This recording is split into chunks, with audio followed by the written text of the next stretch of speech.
Tata ruang sebuah kota menjadi ekspresi geografis sebagai bentuk representasi kehidupan ekonomi, sosial, dan budaya penduduknya. Sejak 2013, Daerah Istimewa Yogyakarta telah menerima amanat keistimewaan melalui Undang-Undang Nomor 13 Tahun 2012 tentang Keistimewaan Daerah Istimewa Yogyakarta yang merupakan pengakuan atas perannya dalam sejarah panjang Republik ini. Dari 5 kewenangan yang dimiliki daerah istimewa ini, Dinas Pertanahan dan Tata Ruang atau Dispertaru DPTR DIY memiliki 2 tanggung jawab sekaligus, yaitu urusan pertanahan dan tata ruang. Sesuai dengan Perdais 2 tahun 2017 tentang tata ruang tanah kasultanan dan tanah kadipaten, telah ditetapkan 18 satuan ruang strategis atau SRS. 1. Satuan ruang strategis keraton. 2. Satuan ruang strategis makam Raja-Raja Mataram di Imogiri. 3. Satuan ruang strategis Sumbu Filosofi dari Tugu Palputih sampai dengan Panggung Krapyak. 4. Satuan ruang strategis Masjid dan Makam Raja Mataram di Kota Gede. 5. Satuan ruang strategis Masjid Patok Negoro Plosok Kuning, Masjid Patok Negoro Melangi, Masjid Patok Negoro Dongkelan, Masjid Patok Negoro Babadan. 6. Satuan ruang strategis Gunung Merapi. 7. Satuan ruang strategis Pantai Samas Parangtritis. 8. Satuan ruang strategis Kerto Pleret. 9. Satuan ruang strategis Kota Baru. 10. Satuan ruang strategis Candi Prambanan Candi Ijo. 11. Satuan ruang strategis Sokoliman. 12. Satuan ruang strategis Perbukitan Menoreh. 13. Satuan ruang strategis Kars Gunung Sewu. 14. Satuan ruang strategis Pantai Selatan Gunung Kidul. 15. Satuan ruang strategis Puro Pakualaman. 16.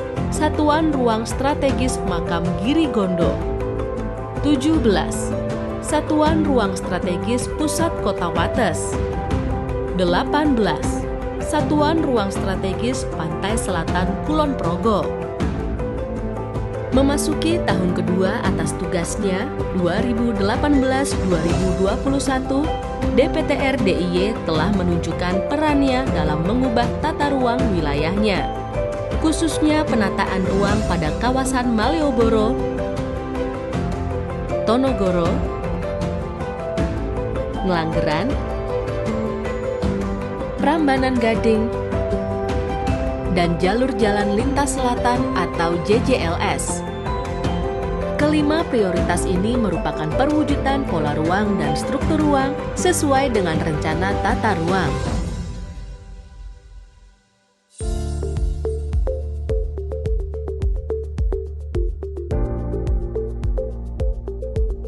Sendang sono Suroloyo, tengah-tengahe embung Tonogoro.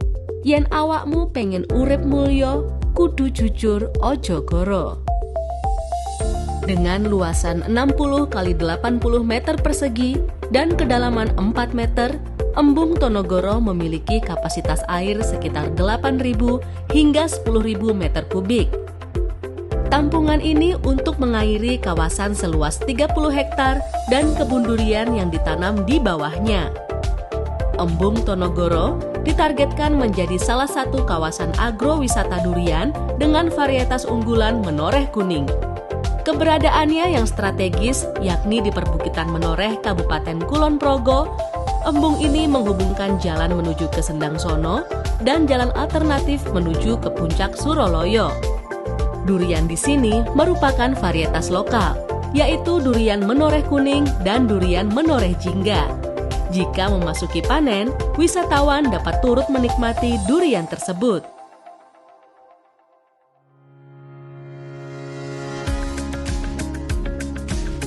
Jalur Jalan Lintas Selatan atau JJLS merupakan salah satu proyek strategis nasional. Ketersediaan infrastruktur ini diharapkan dapat memberikan pengaruh pada peningkatan akses masyarakat terhadap sumber daya yang pada akhirnya mendorong pertumbuhan ekonomi. Jalan sepanjang 116,07 km ini menghubungkan Kabupaten Gunung Kidul, Bantul, Kulon Progo, dengan daerah-daerah sekitarnya dengan waktu tempuh yang relatif lebih singkat. Keberadaan JJLS ini diharapkan mampu mendorong tumbuhnya potensi pariwisata seperti pantai di sepanjang jalur selatan Yogyakarta.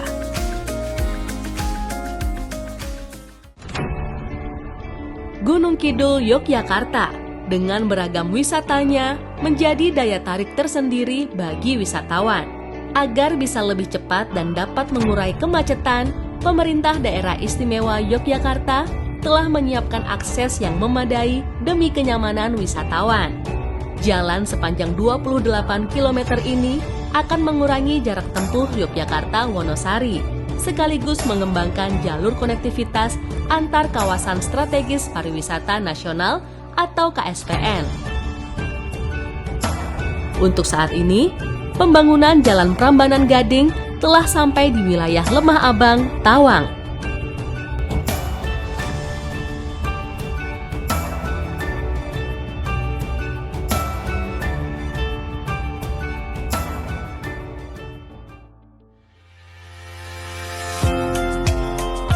Desa Wisata Nglanggeran terletak di Kecamatan Patok, Kabupaten Gunung Kidul, Daerah Istimewa Yogyakarta.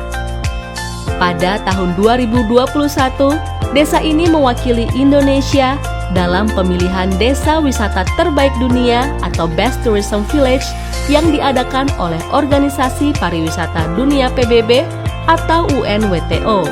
Tak hanya alamnya yang memanjakan mata, banyak juga hal-hal unik yang dapat menambah pengalamanmu.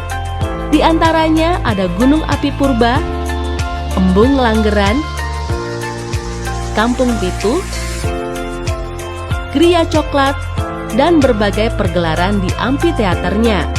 Pengelolanya terdiri dari anak-anak muda yang mencintai desanya. Merekalah motor penggerak desa wisata ini.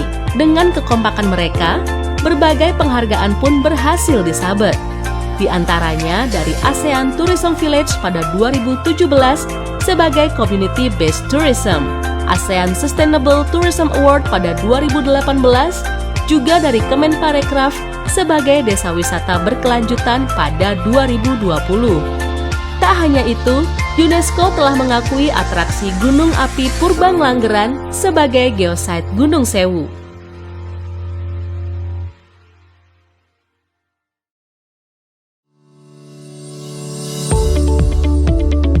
Inilah jantung kota Yogyakarta, berdenyut 24 jam tanpa henti.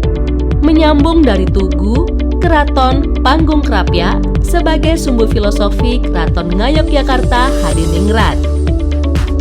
Wajah Malioboro kini lebih bersih, humanis, dan ramah untuk semua orang.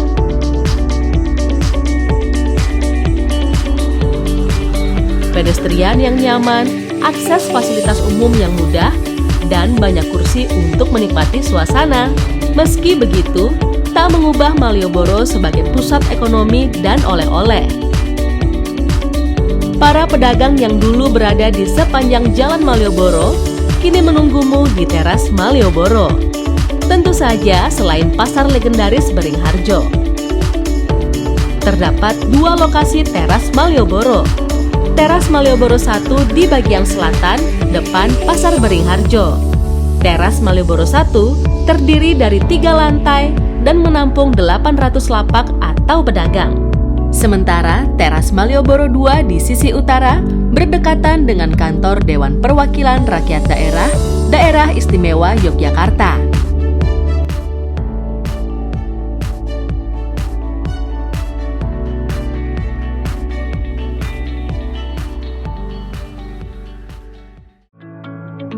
Assalamualaikum warahmatullahi wabarakatuh.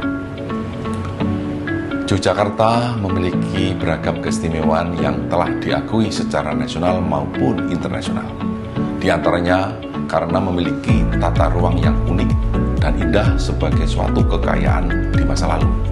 Namun demikian, tata ruang harus terus dipelihara, dikembangkan, dan disesuaikan dengan kondisi zaman sehingga tetap fungsional dan estetik.